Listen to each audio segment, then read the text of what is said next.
G'day, Anton Guinea here. We're back with day 12. We're getting close to the 21 days all up. Leading with influence, public speaking with purpose and passion is what we do. What we're also doing in February is unpacking some experiences that I've had to have in life and that I've really learned something from.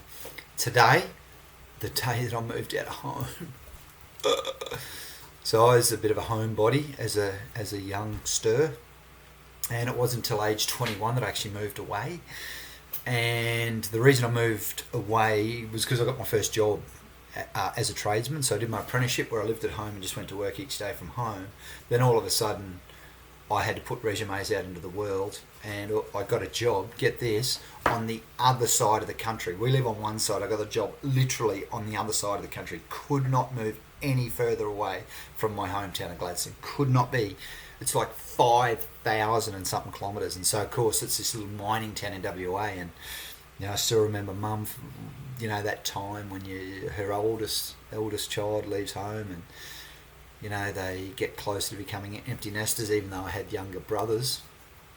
And I just remember, for me personally, that whole, I had to pack my bedroom up, right? So I didn't have anything other than my tools from work, a suitcase full of clothes, and then the stuff Mum and Dad gave me, and I just headed off to this mining town owning nothing, because they gave it me, I think, 6 weeks of free accommodation, where in that time I bought some stuff to put in this unit that they were going to give me as part of my package to relocate over to the other side of Australia.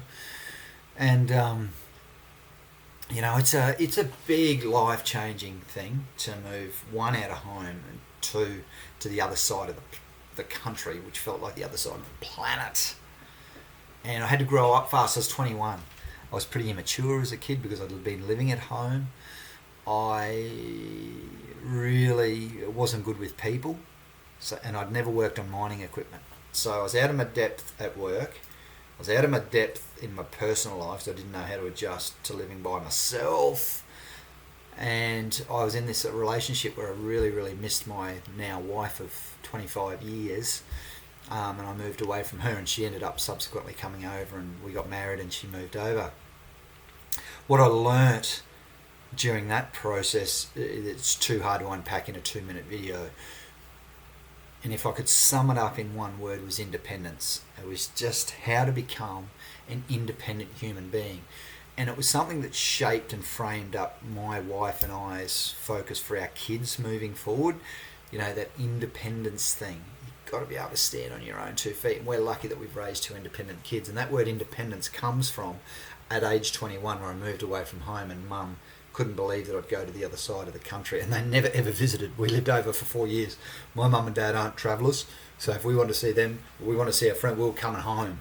I don't think we got one visitor in 4 years.